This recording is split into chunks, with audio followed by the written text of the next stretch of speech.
قل أرأيتم إن كان من عند الله وكفرتم به وشهد شاهد من بني إسرائيل.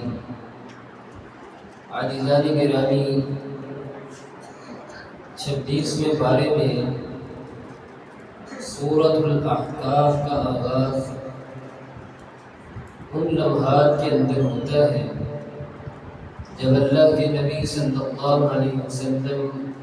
اور آپ کے دیگر خاندان کو شعب ابی طالب میں محصور کر دیا گیا تھا۔ اس دورانیے کے اندر اللہ کے نبی صلی اللہ علیہ وسلم اور دیگر خاندان نے انتہائی مشقت کے ساتھ یہ وقت گزارا، حتیٰ کہ ضروریات زندگی کے لیے کوئی چیز خریدنی بھی پڑتی تو حج کے اوقات میں، حج کے دنوں میں چند ساتھی خریداری کے لیے نکلتے، لیکن جیسے ہی ابو لہب کو پتہ چلتا کہ یہ اللہ کے نبی صلی اللہ علیہ وسلم کے گھرانے میں سے ہے اور فلاں چیز خریدنے کی نیت سے جا رہا ہے، تو فوراً اس دکان پر جا کر یا اس خریدار کے سامنے زیادہ بھاؤ لگا کر خود وہ چیز خرید لیتا۔ یہ سلسلہ چلتا رہا، تقریباً 3 سال بعد اللہ کے نبی صلی اللہ علیہ وسلم کو کچھ آزادی ملی، تو یہ آزادی ملنا ہی تھا کہ جناب ابو طالب کی وفات ہو جاتی ہے۔ جناب ابو طالب کی وفات سے متصل بعد ہی جناب خدیجہ الکبریٰ رضی اللہ تعالی عنہ ان کی بھی وفات ہو جاتی ہے۔ ان دونوں اموات کے موقع پر مشرکین مکہ کو اور زیادہ موقع مل گیا اللہ کے نبی صلی اللہ علیہ وسلم کو تنگ کرنے کا، اور آپ کی تعلیمات کو معاشرے کے اندر عام کرنے کے لیے جتنے بھی مسائل تھے ان تمام سلسلوں کو ختم کرنے کے لیے ابو طالب کے دیگر جو ساتھی تھے، ابو لہب، ابو جہل وغیرہ، انہوں نے اللہ کے نبی صلی اللہ تعالی علیہ وسلم کو اور زیادہ پریشان کرنا شروع کر دیا۔ اللہ رب العزت نے انہی لمحات میں سورۃ الاحقاف کا نزول کیا اور ابتدا میں ہی مشرکین مکہ کو مخاطب ہو کر کہا کہ مشرکین مکہ، جس عظیم مشن کو تم دبانے پر لگے ہوئے ہو اور جس عظیم ہستی کو تنگ کرنے پر آپ تلے ہوئے ہو، یہ وقت سدا نہیں رہنا، ان قریب ایک وقت آنے والا ہے، یہ میرا دین ہے، اس کا پوری دنیا کے اندر نفاذ ہونا ہی ہونا ہے، لیکن اس کے مقابلے میں پیغمبر علیہ السلام کی تعلیمات کے مقابلے میں جو تم پیش کرتے ہو وہ ساری کی ساری چیزیں باطل ہیں، حتیٰ کہ تمہارے معبود جنہیں تم پکارتے ہو وہ بھی باطل، اور ان کی طرف جو تم تعلیمات منسوب کرتے ہو وہ بھی باطل، لیکن اگر تم سچے ہو ارونی ماذا خلقوا من الارض ام لهم شرک فی السماوات، لاؤ تو صحیح کوئی چیز، اگر تم اپنے عقیدے کے اندر، اپنی بات کے اندر سچے ہو تو کوئی تو چیز لاؤ آسمان کے اندر یا زمین کے اندر کہ تم کہہ سکو کہ یہ ہمارے معبودان نے بنائی ہے۔ بلکہ اللہ رب العزت نے تو یہاں تک کہہ دیا ام لہم شرک فی السماوات، کہیں ایسا تو نہیں کہ جن معبودان کو تم پکارتے ہو آسمان اور زمین کے اندر انہوں نے اپنا خاص حصہ بنا لیا ہے، یا تم یہ عقیدہ رکھتے ہو کہ آسمان اور زمین کے اندر جتنے بھی معاملات ہیں ان کے تصرف کے اندر ان کا کردار ہے۔ دوسرا مطالبہ اللہ رب العزت نے ان سے یہ کیا، او اثارۃ من علم ان کنتم صادقین، یا کوئی لکھی پڑھی چیز ہی لاؤ، کوئی آیت کی صورت میں، حرف کی صورت میں، کچھ بھی لاؤ تو صحیح اگر تم اپنے عقیدے کے اندر، بات کے اندر سچے ہو۔ دوسرے مقام پر اللہ رب العزت ارشاد فرماتے ہیں، وَمَنْ أَضَلُّ مِمَّنْ يَدْعُو مِن دُونِ اللَّهِ مَن لَّا يَسْتَجِيبُ لَهُ إِلَىٰ يَوْمِ الْقِيَامَةِ۔ انہی کے مقابلے میں اللہ رب العزت پیارے پیغمبر علیہ السلام سے مخاطب ہو کر کہہ رہے ہیں کہ پیارے حبیب علیہ السلام، اس شخص سے زیادہ گمراہ کون ہو سکتا ہے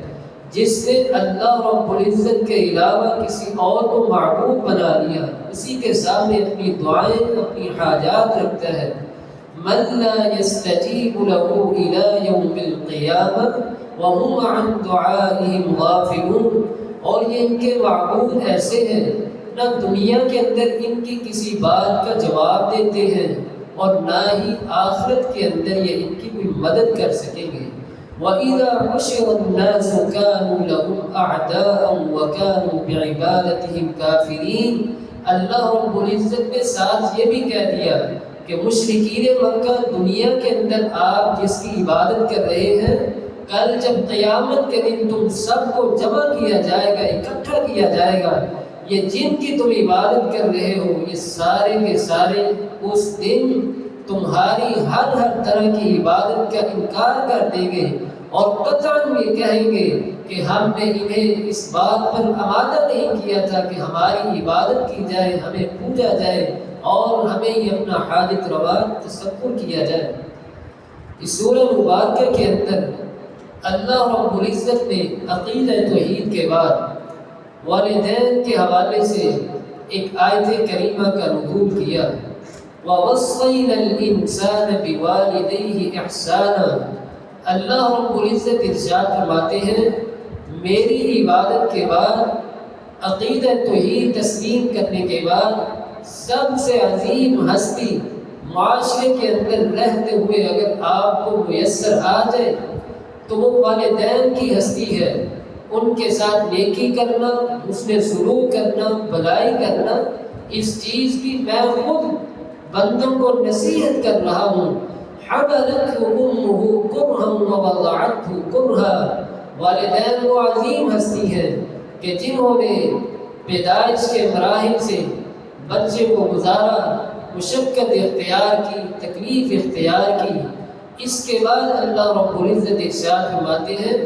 رب اوزعنی ان اشکر نعمتک التي انعمت علی۔ والدین جب اتنی مشقت اختیار کرنے کے بعد والد بچے کی پرورش کرتے ہیں، پروان چڑھتے ہیں، تو ان تینوں کی اب یہ ذمہ داری بنتی ہے کہ مل کر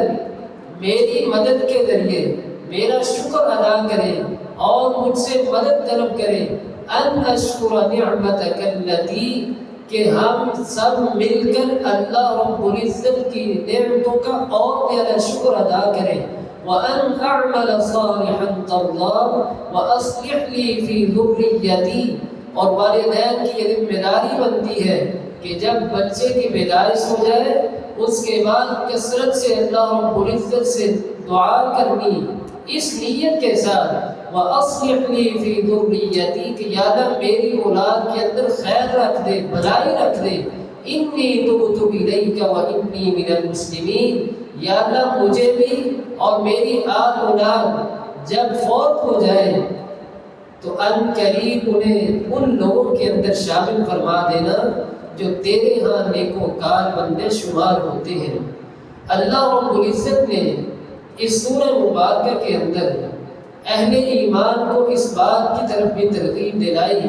ان الذین قالوا ربنا اللہ ثم استقاموا فلا خوف علیہم ولا هم يحزنون۔ اہل ایمان تو وہ ہیں عقیدہ توحید تسلیم کرنے کے بعد جب بھی کوئی پریشانی آ جائے، آزمائش آ جائے، تمام حالات کے اندر اللہ رب العزت کی رسی کو مضبوطی سے تھامے رکھتے ہیں۔ وَاعْتَصِمُوا بِحَبْلِ اللَّهِ جَمِيعًا وَلَا تَفَرَّقُوا، اور اللہ رب العزت کا دوسری جگہ پر بھی یہی اعلان ہے، حقیقی مومن ہے وہ کہ جو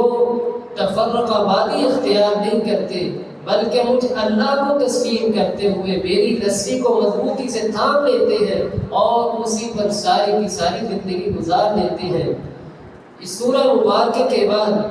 اللہ رب العزت نے اس بارے کے اندر سورہ حجرات کا نزول کیا، جس میں اللہ رب العزت ارشاد فرماتے ہیں،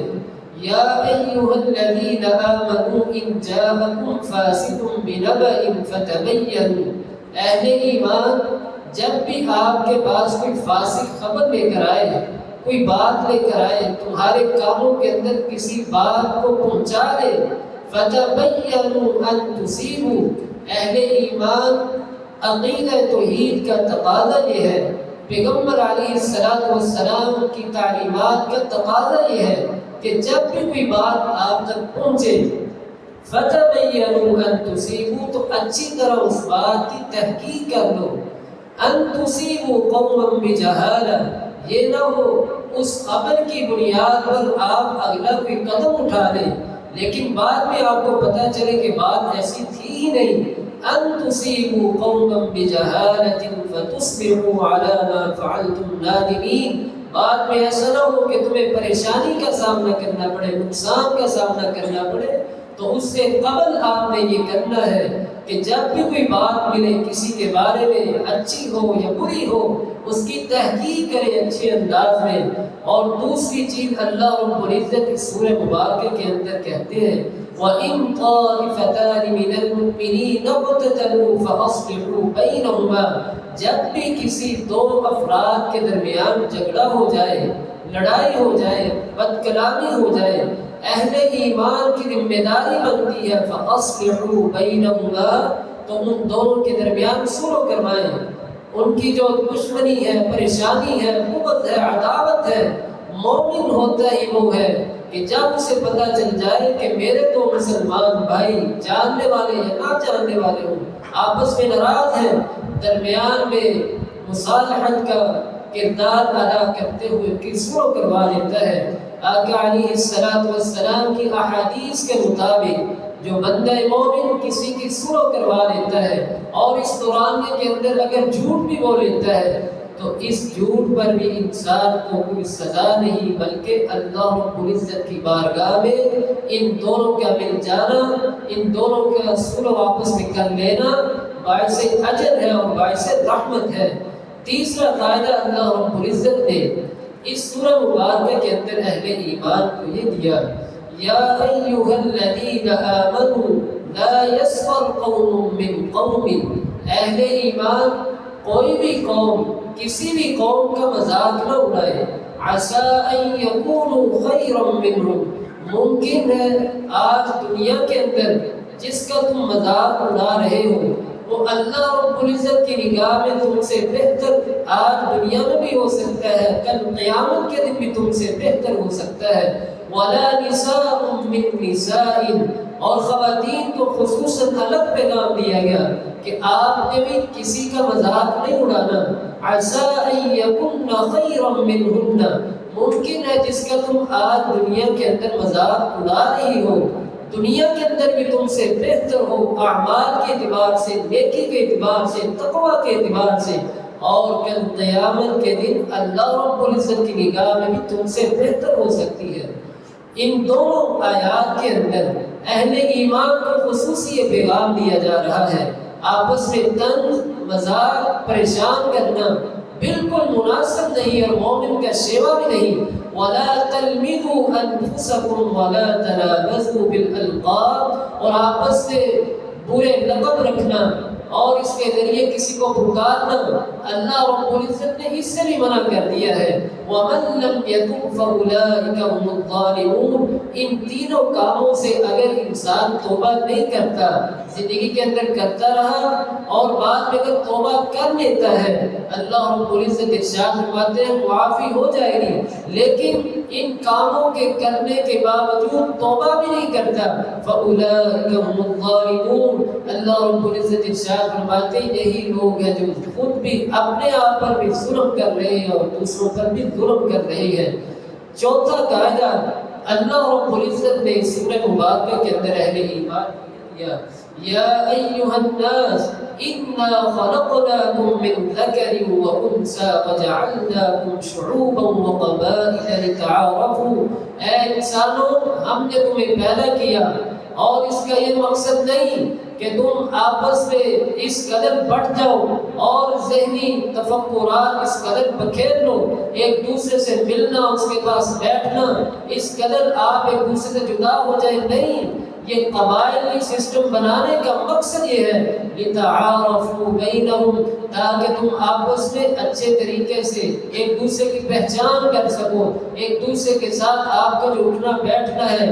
میل جول، ملاقات، معاملات، رسم و رواج، سب کچھ یہ اس لیے ہے تاکہ تمہاری آپس میں جو جان پہچان ہے یہ اچھے انداز میں بہتر ہو سکے۔ ان اکرمکم عند اللہ اتقاکم، لیکن اللہ رب العزت کی نگاہ میں اچھا وہی ہے، عزت والا وہی ہے، مقام والا وہی ہے، احترام والا وہی ہے جو سب سے زیادہ تم میں سے تقوی اختیار کرنے والا ہے۔ بتا نہیں سمجھنا کہ کسی کی فلاں ذات ہے، فلاں برادری ہے یا فلاں علاقے کے ساتھ تعلق رکھتا ہے، اس کا مقام بڑا، عزت بڑی، احترام بڑا، سب کچھ اپنی جگہ پر یہ معاشرے کی حد تک، لیکن اللہ رب العزت ارشاد فرماتے ہیں کہ میری نگاہ میں سب سے زیادہ مقدس اور عظیم انسان وہ ہے جو سب سے زیادہ تم میں سے تقوی اختیار کرنے والا ہے، اللہ رب العزت سے ڈرنے والا ہے۔ جناب عمر فاروق رضی اللہ تعالیٰ عنہ سے سوال کیا گیا